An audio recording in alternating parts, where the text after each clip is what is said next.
All right, what time is it? Running time. Running with War show on War Media, broadcasting live to all our friends and followers on YouTube and on our Twitter page at War Media. If you don't know, follow and get all the latest updates on what we do at War Media, all our podcasts and our written posts and everything. And on YouTube, you get can get follow all our series, our live streams as they come on. Get the premiere, get the low on the premiere as they happen, so you can follow us and feel free to chat on our on our pages and everything. If you feel like you want to join, and enter the conversation with us, feel free. We got our guys here, Drew and Gabe, are at the top of the show. Maybe we'll have Steven Gardner as well on with us. But we're taking you up to the top of the hour and the top of the Western Conference Finals. Game one tipping off in San Francisco, and it's going to be a pretty good series. We are going to recap as well throughout this hour the beginning of the Eastern Conference Finals, which occurred last night in Miami, with Miami taking a 1-0 lead on Boston. Like I said, previewing the Western Conference tonight, and also get into the NBA draft lottery. A little bit of a recap from that. That occurred just at the end. We had a show yesterday. If you missed it, guys did a good job. And the draft lottery, came about right at the end of the show, so the guys weren't able to get into that. But we're gonna do a little bit of that on this show as well, and talk about we're gonna incorporate some Bulls talk in as well, since though they have an 18th pick, and here in Chicago, there's been some reporting already. It was some really not reporting, but prognosticating already about what may happen with them in that 18th pick. And as well, the draft, the combine is occurring currently at Wintrust Arena, which is always interesting. But as we start out, Drew and Gabe, let's look back at the game from yesterday, and Boston, had a pretty good start to the game. Pretty, well in control for most of the first half. Had about an 8-point lead, I believe, heading into halftime. But everything just fell apart in that third quarter there. It seemed like, not only does the crowd come back in Miami at the third quarter, but the team does as well. And, the Heat took control of that second half and really outplayed, like I said, outplayed Boston. Jimmy Butler asserted himself once again, another signature playoff performance for him. We'll get into some of the exact stats in a minute, but Miami takes the lead in the series. They have home court, nothing out of the ordinary. But in observing the game, was there anything about the way that they did it that surprised y'all or made any sort of particular statement for y'all? No, not at all. Not at all. Because one thing about Miami, as you alluded to, they've made the third quarter their ultimate quarter in these playoff runs. Dating back to the Philly series, especially with Jimmy Butler. I was a little bit more surprised with how they came out at home, not seeking to set the tone. And I think in the third quarter you saw them become more physical with Miami, taking away the paint, which is something that they gave up a lot. Um, Opportunities in the paint as well as in transition to open up the game in the first half. I thought the first 24 minutes their defense just wasn't really there, and I thought Bam, did a better job, defensively. I thought Jimmy seeking to get into his sweet spots and operating as well as playing facilitator was key as well. But if you're Boston, this is a real tough loss, especially when you dominated and you won three out of the four quarters, and you were up going into the half. But to not be able to finish and to get as lethargic as they did and offensively, get careless with the basketball and whatnot, it's kind of disappointing, especially when you were able to have opportunity to win a game with Al Horford out as well as Marcus Smart. And we don't know what their status is in game 2 at this moment, but anytime you can get a win on the road, you got to seize the moment. So that was a tough opportunity for Boston, to let go down the drain. But I thought for the most part they played well and put themselves in position. But you got to give credit to Miami. They made that third quarter their quarter. And Jimmy Butler, he may not be a top 7 or 10 player, but when it's the playoffs, you got to give him his credit. And he's a guy that gets overlooked so often because he's not flashy and he doesn't put up, these numbers that just wow you. But last night he did. Yeah. I agree. Everything you said, Gabe. But I think if I'm Boston, I'm cautiously optimistic about how that game went. As you said, they won the rest of the 3 quarters. They won each of those quarters by at least 3 points. They were down Al Horford, down Marcus Smart. You have 2 guys in Peyton Pritchard and Daniel Tice who played double the amount of time that they had played the whole entire playoffs. And while Pritchard especially didn't play poorly, he played really well at 18 points. I think he was a -1 in the 30 minutes that he played. Those are minutes that Marcus Smart would be getting. You know what I mean? And even though Miami, they in that third quarter and the second half in general, they looked to kind of hunt him out with Jimmy Butler on him. They didn't. It really wasn't as much of a bloodbath as I've seen kind of talked about on Twitter or just in different pieces that were written on the game.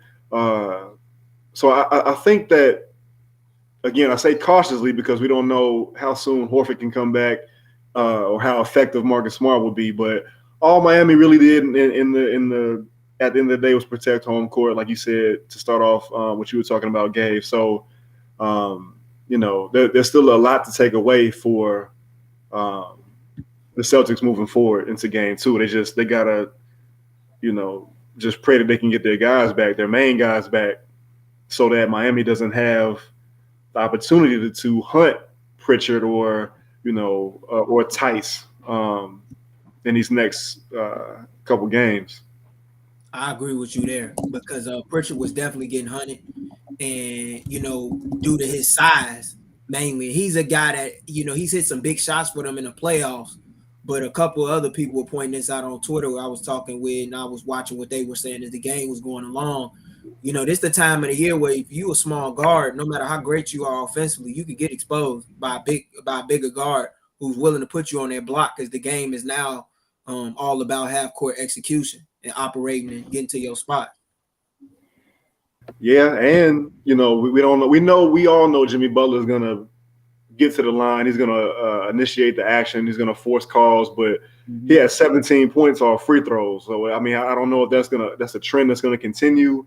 You would think that Boston, one of the better defensive teams all season long, throughout these playoffs, they would do a better job of guarding him without fouling. But again, some of that goes back to who's seeing the most amount of time on him or how often he can kind of headhunt certain guys in a half court. Yeah, looking at y'all hear me good? Yeah. Okay, I don't know if I got a little thing here. No, not sounding the same, but okay. Yeah, looking at the contributions yesterday, it's pretty interesting. Like Boston, when you look at Pritchard stepping up with what he provided, they didn't get all the contributions that they may have wanted, but they got enough, it looked like, given the games that both their big guys had their big 2, and Pritchard and Robert Williams had a nice game, near double. Daniel Tice has some produced well in his time, but like I said, you missing you miss a lot when you don't have Horford and Smart. But like you say, Drew, outside of that one disastrous quarter, they outplayed the Heat in the other 3 quarters. But looking at Miami, I'm a little bit more, this part of the issue I've had with Miami, throughout the years that, who is going to step up for them in the postseason. And they had some Hero and Vincent did all right, but I think are they going to be able to rely on Butler having these type of games, throughout this series and the rest of the playoffs? It seems they could be running into a wall like they did in the bubble when it was like he was superhuman, but they just didn't get enough, from the rest of their squad. And looking at Butler's numbers, he had an unprecedented game. 41, 9 rebounds, 41 points, game high, of course, 9 rebounds. What is this on my screen? Blocking my view. We go from 9 rebounds, 5 assists, and my fault. I'm trying to look at it on this one spot, and something is blocking my view. Okay, 5 rebounds, 4 steals, and 3 blocks. And StatMuse cites that as the first performance of its kind in playoff history. Since steals and blocks were first recorded in 1974. So, a performance like that, can you rely on that for 7 games or even 4 games of Jimmy? But we have seen Jimmy steps up his game regularly in postseason. But is that a worry for Miami in any type of way? I don't think so.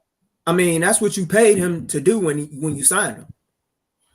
One thing we all know about Jimmy Butler, he plays to win when the chips are on the line. And I'm not the type of dude that think that Jimmy Butler don't care about the regular season.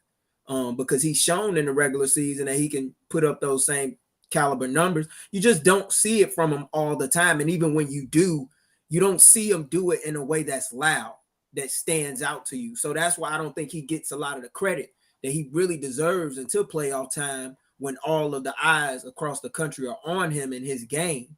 I thought Gabe Vincent has played well last night, and I think he's been incredible throughout their whole entire playoff run. Because if you don't have Gabe Vincent with Kyle Lowry down, man, I don't know where Miami would be without him and his services. They've been able to get timely help from guys when they need it. I thought PJ Tucker last night was good, offensively as well as defensively, coming up in big moments. Max Strus, I never knew him as a defender when he was in college. The way that he's been able to go down there in Miami, get himself in tip-top shape, and evolve into a 3-and-D guy in the league, that says a lot. I think the guy that really is the X factor for them, in my opinion, as great as he is, and I think he's one of the best defenders in the league, if not the best defender in the league, but they need more from him offensively going forward in these playoffs if they want to go and get that gold ball, and that's Bam Adebayo.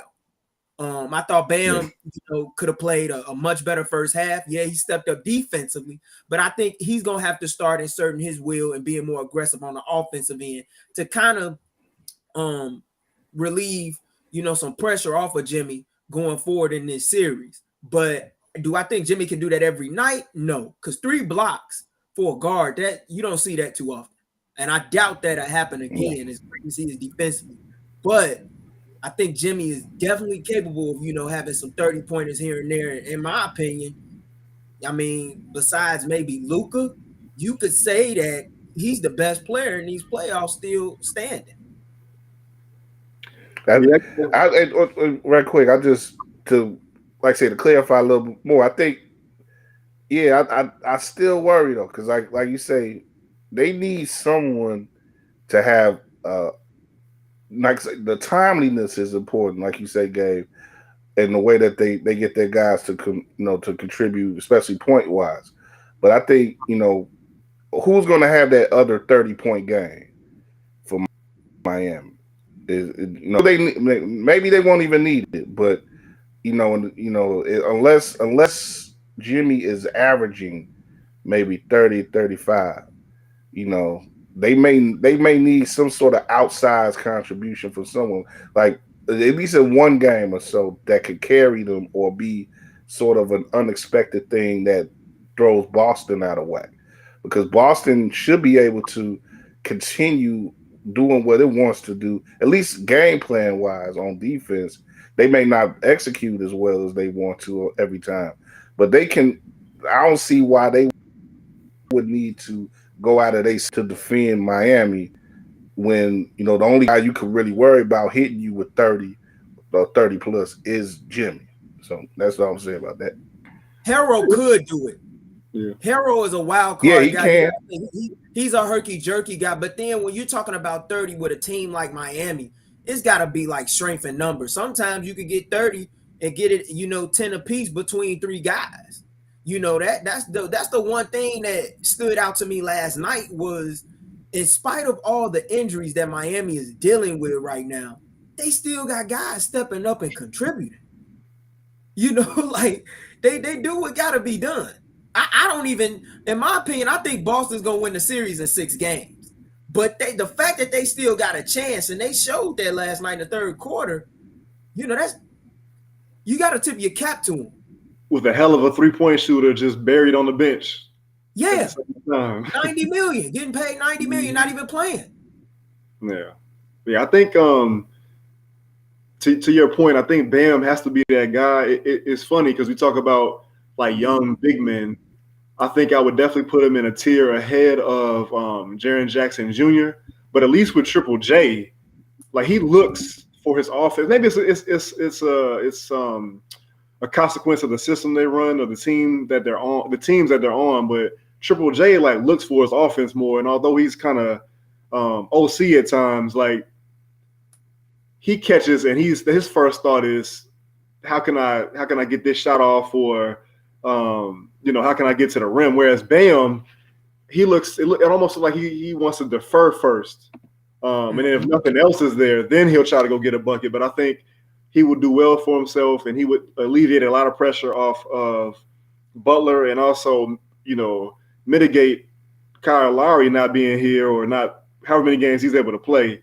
Like that would go a long way, especially in terms of establishing some sort of like post presence.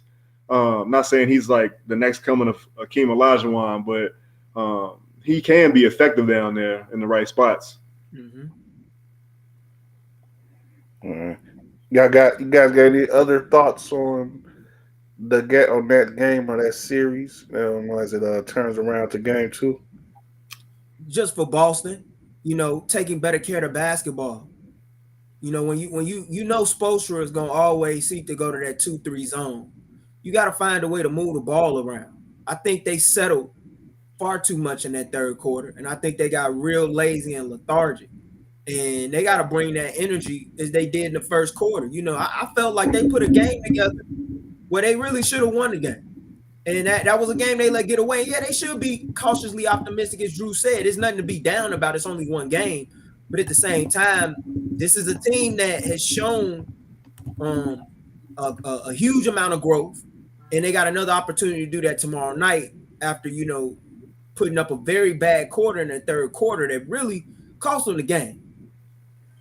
Yeah, and at the same time, you got to expect that Coach Spo and just the Heat in general are going to come out more like they did in that second half of game 1. When is that, tomorrow? I don't think they'll be pushed back on their heels so much like they were in the first quarter. And that being said, they're only down 3 at the end of the first quarter. So as I was watching the game in the first quarter, it seemed like Boston should have been up by more than they were. So it's just one of those. It's entertaining. It's one of those series where I feel like a play here or there can swing it in either team's direction. Kind of like how this Western Conference series is shaping up to be as well. So we, as basketball fans, we kind of lucky to be where we are. Even though before the season started and throughout the season, I think a lot of us, myself included, wanted to see Phoenix and Golden State go head to head. Can't be mad at all of what's actually happened. All right. We're going to talk about that West side Western Conference battle coming up in a bit, but do a couple of segments or topics on the younger guys in the game. First from yesterday we had uh, the lottery, but then before we get into that, we actually got some breaking stuff that came in with the announcements of the rookie teams, and we try to get that up. If you guys got it as well, feel free. But I Yeah, know Io did make it for the Bulls, and let's see, they put him up on Turner when they're on the pregame there. But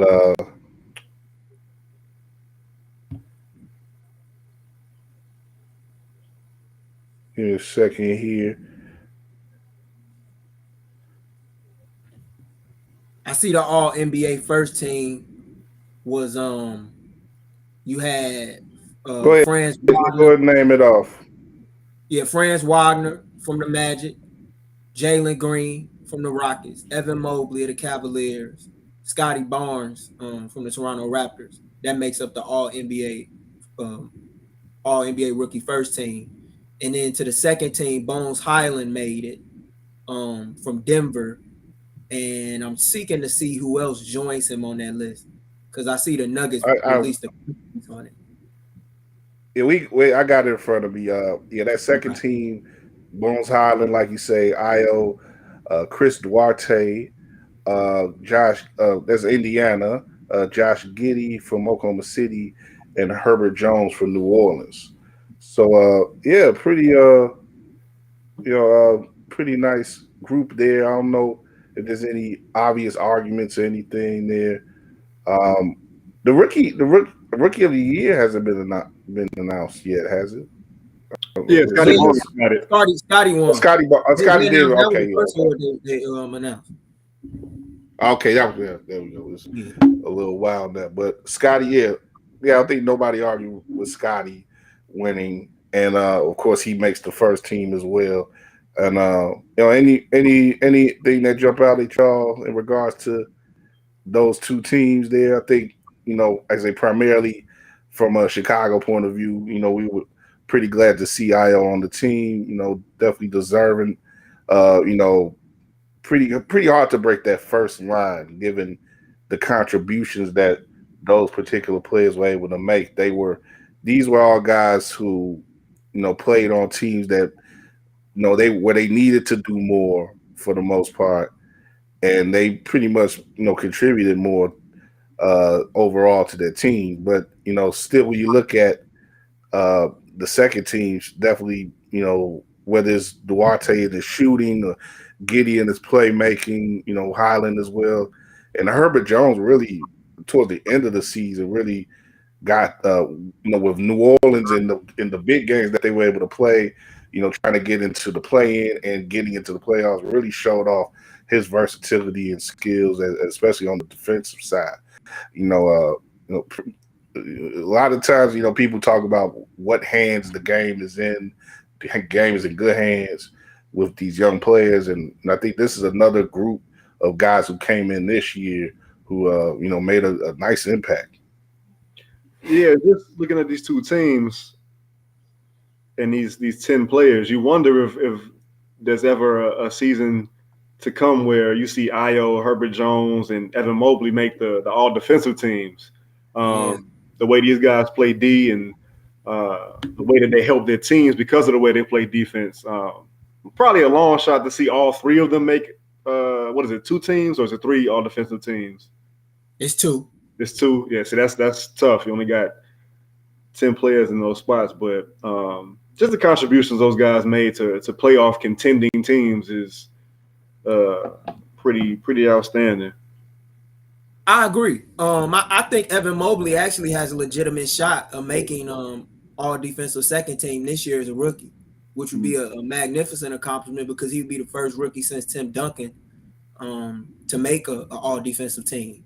And that's what I'm looking forward to seeing being released next. Is that should be coming out in the coming days because it hasn't come up yet.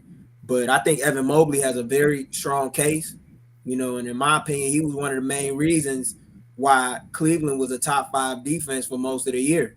And you look at, I believe the top 4 defensive teams in the league are still standing in the conference finals right now, based off defensive efficiency.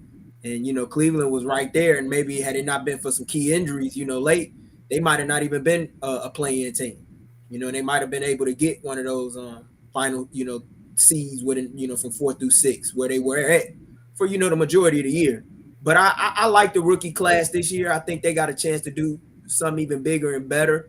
I can't really argue with those 10 guys that got selected for the first and second team. I know Jalen Green's spot was kind of in question a little bit, but I think he closed out the year fairly well, and really started to pick up and find his game. I think Cade did as well too, with an open floor. So many questions around him when he was at Oklahoma State. That was a guy I never worried about because he just needed space to operate. And I'm interested to see what they build around him in Detroit, another team in the Central Division that's going to be competing with the Bulls in the next couple of years. And seeing what Troy does in regards to building that team out.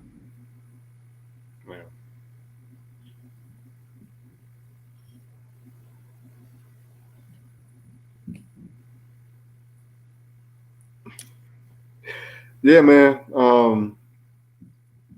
And again, just putting back more of the Chicago focus, man. Just we've been talking about it all year, but for Ayo to go from 38th pick to now one of the 10 best players, it reminds me of the night he was drafted, and one of the first things him saying was that he didn't think there were 37 players better than him in the draft, and now he can officially say that there definitely were not 37 players better than him.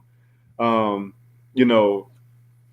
know that he's not Superman. He's not Mr. Invincible. So he wasn't able to give the Bulls everything that they needed for a roster that we ended up finding out, or maybe we knew all along that had its flaws. But the way he came in and stepped in and started 40 games and played the fourth most minutes on the team behind Zach and Vooch and DeMar, like, you can't ask for much more. You can't ask for much more. And with the work ethic that he appears to have, the drive that he has, he's self-motivated. Sky's the limit for this guy.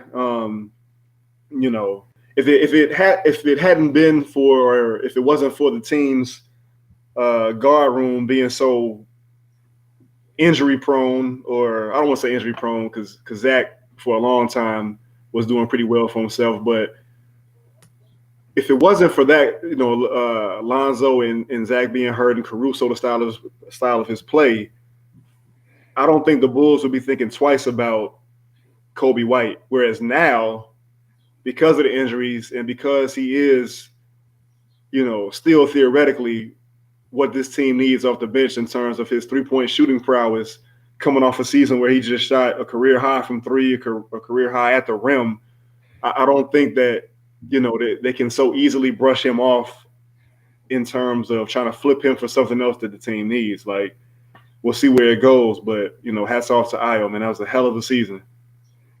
Yeah, I agree. And they're gonna need some more Ayo. They might need some more Ayo after that news with Lonzo, which hopefully, it's still an early off season, and you hope the news gets better because he's such a big key.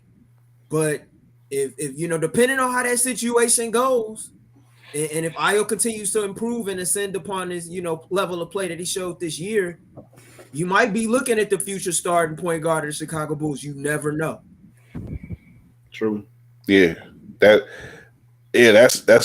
the possibilities are there, Dave. And going back again to what you said, the whole story, Drew, with him having to come in as a second rounder and having that confidence and that belief in himself.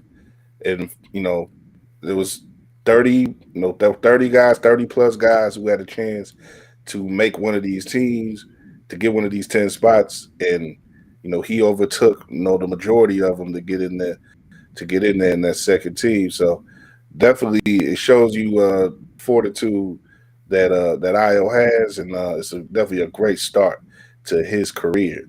And the Bulls got a diamond in the rough, as it were, and a lot of teams are going to be looking for a similar situation in this upcoming draft in June.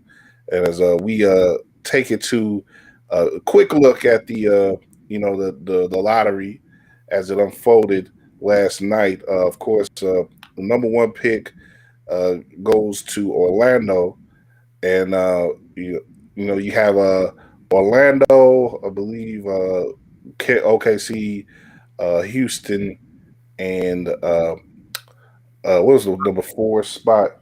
Sacramento.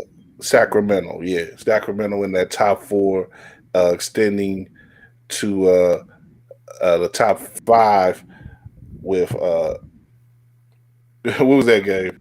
Detroit. I'm looking at this. Detroit. There you go. So a lot of teams who were up high, we've been sort of getting used to seeing them up high in the draft in recent years, but some some interesting situations that could, as far as talent matching with team that could occur. If given this given the draft and the talent that's in the draft this year, uh, you know, there could be some interesting fits that occur. I'm looking at our guy Ricky O'Donnell. He had looking at one of his posts from Twitter today. He listed a few fits of his favorite fits in his mock draft, which is definitely recommend looking on SB Nation. Uh, he listed Paulo Banchero to the Magic, Chet Holmgren to OKC, and a Mhm. little further down, some guys of note. Maybe a Mark Williams to the Hornets, and EJ Liddell to the Bucks, and that's around. Now you're getting around to the Bulls spot too. You talk about the Bucks spot. The Bulls gonna have a spot at 18. We'll talk about that in a second.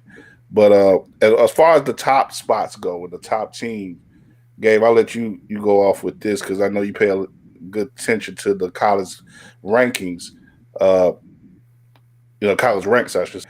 Where do you where do you what sort of jumps out at you, and what sort of player team matchups potentially do you see as possibly making this draft really a potentially special one?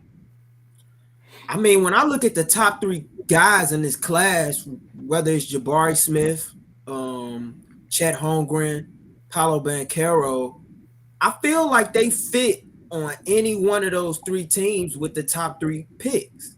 Whether it's Orlando, Oklahoma City, or Houston.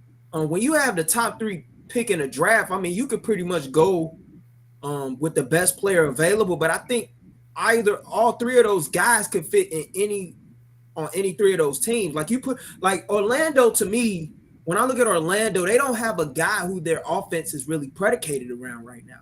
So getting a guy like Paolo Banchero would make a ton of sense because they don't really have a true number one option within their offense. I think their leading scorer last year might have been like Cole Anthony, but he struggled, en route to getting like 16 a night. I think he might have shot like under 40 from the field. So, and then, Wendell Carter was like one of their top three options, and Mo Bamba. And I like Mo Bamba, and I'm glad that they gave him a chance to finally get some minutes after like having him on the bench for so long throughout his rookie deal. But I could see Paulo going number one with Orlando, who in my opinion was the biggest winner of the draft. And the reason why I say they were the biggest winner is because typically if you look over the course of the years of the Magic's franchise history, which is relatively young, they never missed with a number one pick, whether it was Shaq, Yeah, and then they got Chris Webber, which they were able to convert into Penny. They got to a finals with Penny and Shaq. Then, in 04, after getting back-to-back pick number one overall picks in 92, 93, 04, you get Dwight Howard, who ends up leading you to a finals. The only thing they haven't done is win a gold ball with their guys, but they've had some iconic players in their relatively short history. So I think if they're able to hit with this pick, and it wouldn't bother me. Like they could go any direction, but if in my opinion, Paulo would make a lot of sense, especially when you're trying to get the best player available. and you really don't have too much life in your franchise, and you need a viable guy that you can sell in that market to your fan base. And I think he checks the boxes in that regard. Yeah, the Magic they're in a good position because, like you said, there's a nice interchangeable aspect to that top three. And if you're the Magic, you pretty much are filling out what's already a pretty promising young front court already. If whichever direction you go with that top three, you just are going to be sort of getting different things from those players. Banchero is more of all around, number one scorer type. Jabari Smith is, everybody talks about his range that he provides, both literally and figuratively. His length and his ability to shoot from long range, from 3-point range. And Holmgren, of course, is just the sort of physical freak. Everybody worries about his weight, but he's incredible length, of course. He's gonna be able to protect your rim, and he can do so many things as he's again of his age. He does these guard like things. As a 7-footer, he's the sort of unicorn type. But yeah, Magic definitely in a good spot. And again, the Thunder and Rockets probably are too, because what you're getting that frontline talent and guys who can contribute right away.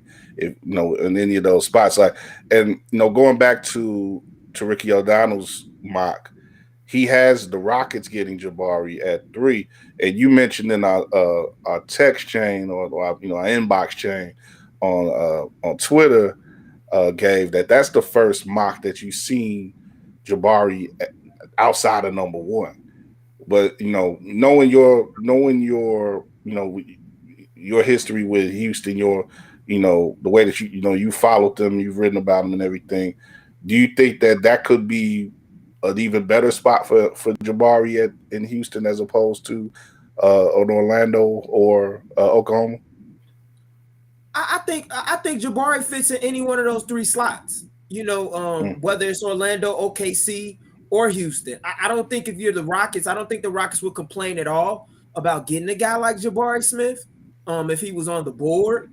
And OKC not only has the number 2 overall pick, but they also have the number 12 pick. So to be able to get 2 lottery picks on top of an assortment of other lottery picks that they own it for like the foreseeable future, it's pretty good right now to be an Oklahoma City fan and follow drafts in college basketball. So, but you talk about a good draft record too. Not sorry to cut you off, but with Sam Preston. Yeah. And I know he lives for these type of moments, and that's an organization I follow closely as well, with them being a main rival of Houston for so many years, but it's still now in the Southwest Division. But Houston, they could go with Jabari Smith, and I don't think they would be disappointed. However, after reading what Rafael Stone was talking about in regards to like seeking to get the best player available on the board, getting somebody that's versatile, that has a very high ceiling, he sounds like a guy who is really, really adamant about doing whatever it takes to land Paolo Banchero. I just really think that's the guy that he wants. He's a guy that has Seattle ties, similar to Rafael Stone, whose father played basketball at the University of Washington, similar to also to Kevin Porter Jr., who both of them have a real good rapport and relationship with one another. He's always talking about how he's been a big KPJ fan, Paulo and stuff. So it sounds like that's a guy that he might seek to go and get. And one thing to keep in mind, remember last year the Rockets had the number 2 pick in the draft, and they selected Jalen Green. But a couple days prior to the draft, Rafael Stone was trying to make a trade with Detroit to get the number 1 pick. I would not be shocked at all, depending on what direction Orlando decides to do. Maybe, just maybe, if Rafael tries to sneak into number 2. Okay. Yeah, I think go ahead, Drew. No, I was gonna say one other winner that I see is New Orleans, a team that is picking 8th, but because of the players that they already have on their rosters, the McCollums, the Williamsons, and the Brandon Ingrams, they're not looking for a world beater of a player. They just need somebody to come in and fit a role. So I think for them to to do what they did at the end of this season and to have pushed Phoenix the way they did, and now wind up foreseeably with the 8th best player in this draft. That's sitting pretty. On the flip side of that, big market teams took an L, man. The Knicks and the Lakers, man, teams that can use all the help they can get. Setting aside whatever probabilities that these teams had of getting into that top 3. You can also throw Portland in there. I think Damian Lillard's reaction to him and the Blazers getting the 7th pick kind of says it all. Yeah, and I got a post from CBS Sports it's all about Damian Lillard and that reaction, and that is it's tough when you're especially with the history that Lillard has of him and everybody in the league almost wanting him to break away from Portland, but he's sitting there representing the team once again in the draft lottery, and there's a whole blindness that comes out of there because not only were they end up it was very Bulls like actually because they hit that 7 like the Bulls did so many times recently, and they were actually coming in with the 6th best odds to hit number 1. So they fell back, and I'm glad you brought that up too, because that's just what I was going to go to with the losers. And the Knicks always find some way to fall back in the lottery. That's just their history, and it's rough, man. To have that sort of hope and year after year, and like I say, God knows we know what it was like in Chicago for a long time. It's pretty good to have to sit out that whole process from that point of view for at least a year or so and not have to deal with it. But again, looking at the mocks, there are some potential guys. There's some talent to be had in that, and lower in that lottery. And, looking at that 8th spot, like you say, Drew, for a team like New Orleans, Ricky has them getting possibly Keegan Murray from Iowa, and he is a very explosive player. That's where he has him at number 8. Yeah, I'm interested to see. I'm interested to see. I mean, he could go anywhere between 4 to 8. I could see that, but it's funny since we're talking about Keegan Murray. The team to me that really should pounce on him is Sacramento. They need a wing so bad, and he checks the boxes. He can shoot. He can defend. Sacramento got one of the worst defense in the league. It's a fact. I mean, like a couple years ago, they historically were one of the worst all-time defenses in league history. Like they need a guy like that. You pair him with Sabonis and De'Aaron Fox, and to me, they were a big winner because they already got some talent there.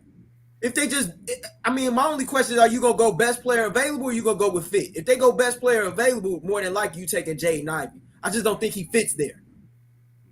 Yeah. To me, Jaden Ivey's a Detroit guy, in my opinion. I would prefer to see him in Detroit next to Cade. And we went over that too a little bit in private. Like there may be a possibility for teams to run at Sacramento and try to get in that 4th spot. So they may be able to leverage that 4th spot, maybe trade down a little bit, get a little bit more value for their pick. And but they may be able to take advantage of other teams who may be thirsty looking for Ivy, who's really rocketed up the draft ladder with his great year at Purdue. And there's a little bit of the unknown there because he did have just the 1 year, but he's very athletically gifted. That's obvious. But will that translate to the league? That's to be seen. I'm interested too in the Kentucky kid Sharp, because I didn't know that he didn't play at all for Kentucky this year. He just got into Kentucky in the winter semester, and he was didn't play any of the games though. I guess he was on the team, but he didn't play. But he declared for the draft still, even though he didn't play. He was supposed to be actually in this coming high school class, and he moved up and did all this, but people are looking at him still as a top 5 or 10 pick, definitely a lottery pick as it were. So there's there's a lot of the unknown there, but the kid is, apparently that good to be looked at that high. So there'll be some gambling being done in the lottery as well. Sort of similar to the story of Enes Kanter when he was in Kentucky. That was another guy that Mm. was a Kentucky guy that never played a game in Kentucky and was able to, take advantage of the process of practicing with him and then ended up getting picked top 5.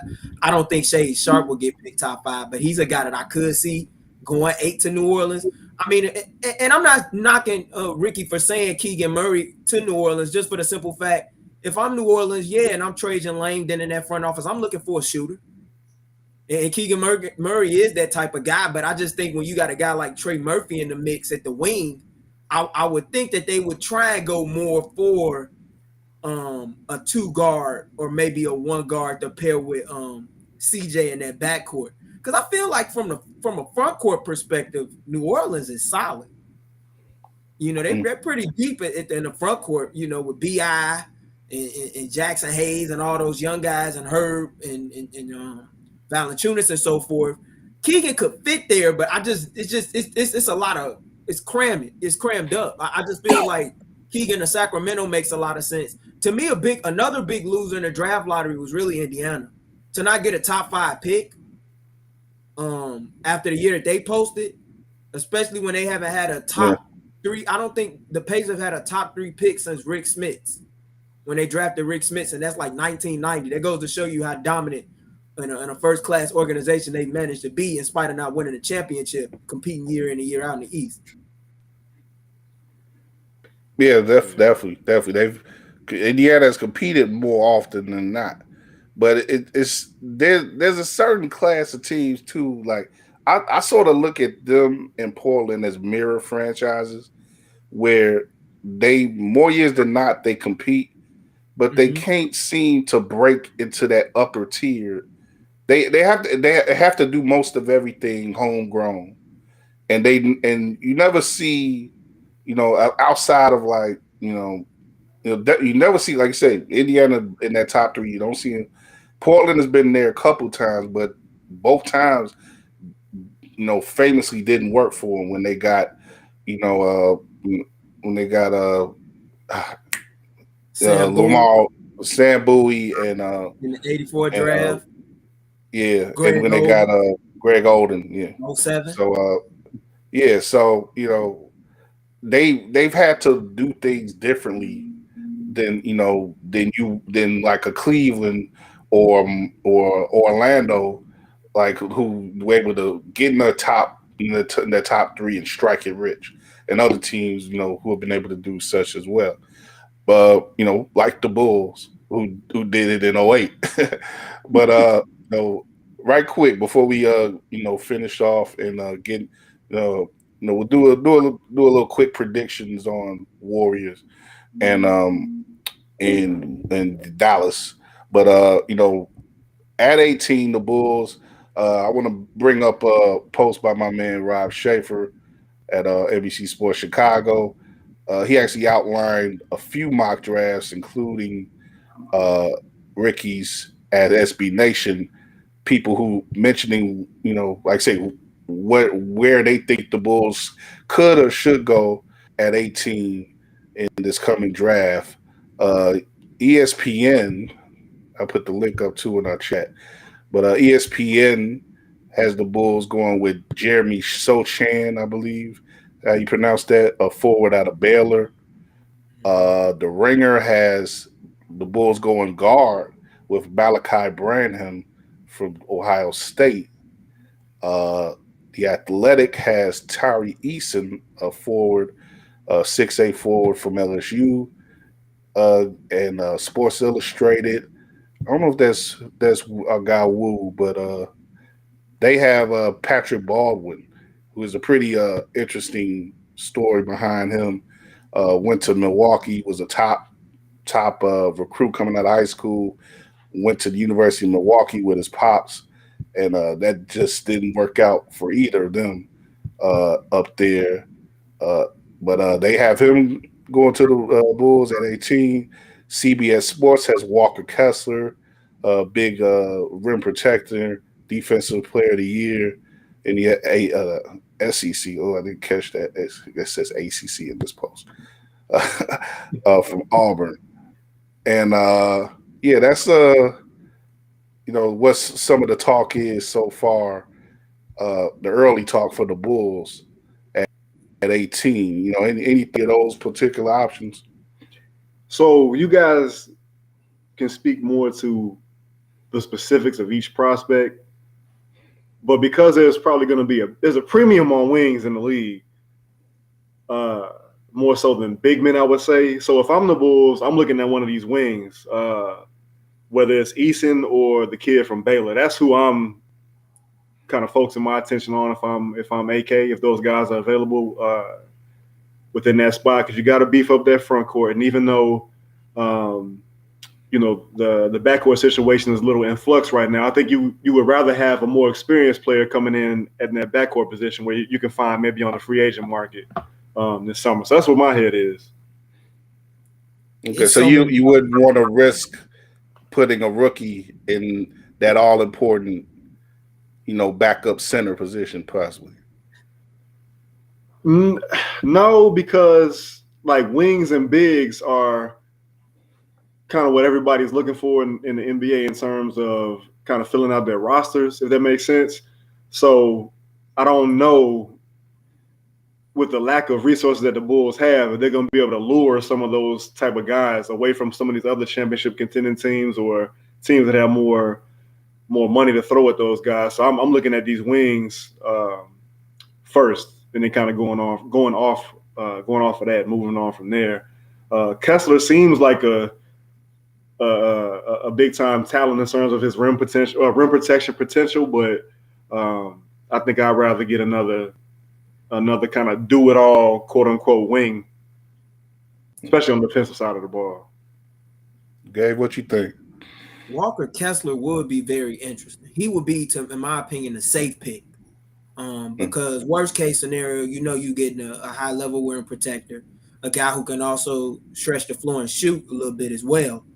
But I think he fits Milwaukee in a lot of ways, like especially with Brook getting a little bit older. I think Brook turned 35 this summer. That might be a guy that they have on their big boy rather high. There's so many directions that the Bulls can go with this pick, whether it's a guard or a wing or a big. I mean, in my opinion, I'm a big Mark Williams guy. I think he would be a big guy here, and I think he would be a safe pick as well. But it's a guy that no one's talking about, and even though he's a guard, I think could be the steal of the draft. And he was a guy coming into this year when he went to the G League, he was looked at as a top 5 lock. But for some odd reason, his stock is going down, and I don't think it has anything to do with his play. I don't think it has nothing to do with his work ethic. I think it's more so politics than anything, and that's Jaden Hardy. When I tell you this dude got league range, can play out the pick and roll, can score the ball with the best of them, he's a guy that if he ends up, and that's around the range in which the Bulls are picking, he end up with a playoff team, like let's say the Bulls, or like a playing team that could have been a playoff team, like the Cavs or Minnesota, like that. That's a guy I would want to look at or at least give an interview if I was AK and Mark, just to see what his mindset's like, because at 18, you could get something good at 18. You get something real good. True. Just because you outside the lottery, like sometimes the guys that don't. I mean, think about Memphis. Desmond Bain was the last pick in the first round of the 2020 draft. Now look at Desmond Bain. He's a high name now. He's one of the best young two guards in the league. So you could get something. It's a lot of directions they could go. I would prefer more so a wing or a center. I don't think you go wrong with that. But if you want to go home run, hun, you can do that at 18. And with the way this Lonzo situation is looking, even though Jaden Hardy is more so of a 2 guard, you gotta look at that, especially even with Zach. Even though you think he's a lock to bring back, and I think he will be back, but you never know. So that's just a guy that you gotta look at, in my opinion, for the Bulls. Okay, definitely.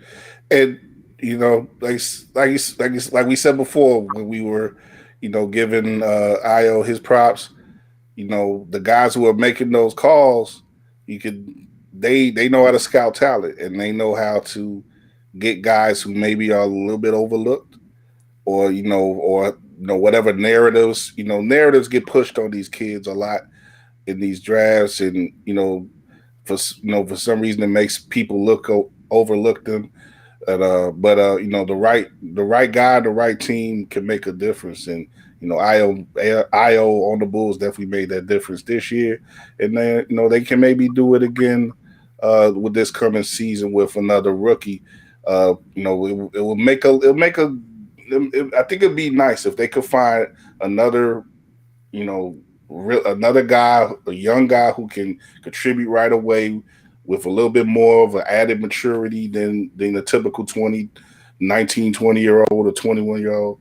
If they could do that again, that could make a difference. And we'll see though. We'll talk more about that in the weeks ahead. But we got this Western Conference game one getting ready to tip off in San Francisco before we sign off here on Running with WARR.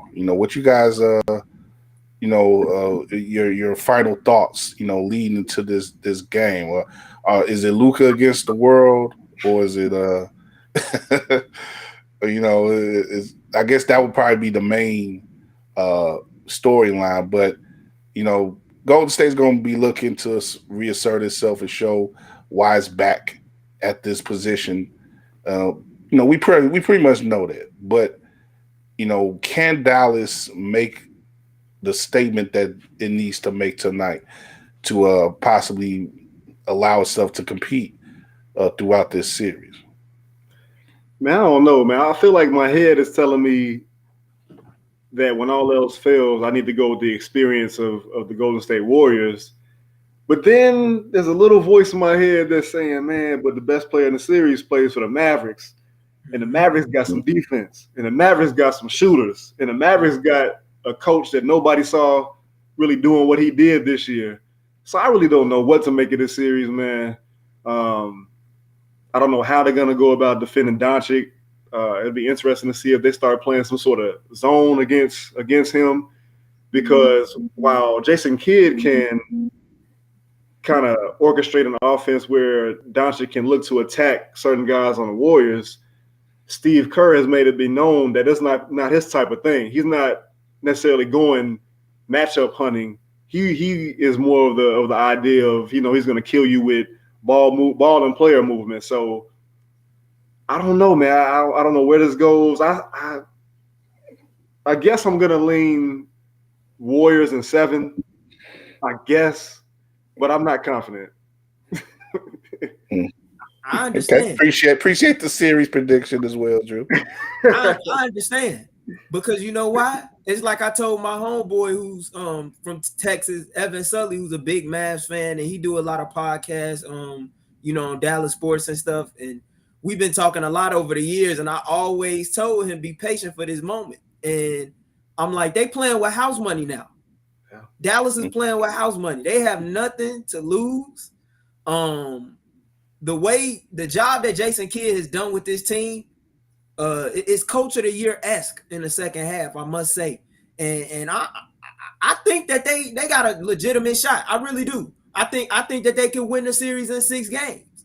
Now, and I understand the experience argument with Golden State. I get it. However, they are undersized. They don't have that big like they used to with an Andrew Bogut or Mo Spates in the previous years, the David Lees. Like, they don't have that big to get out rebounded.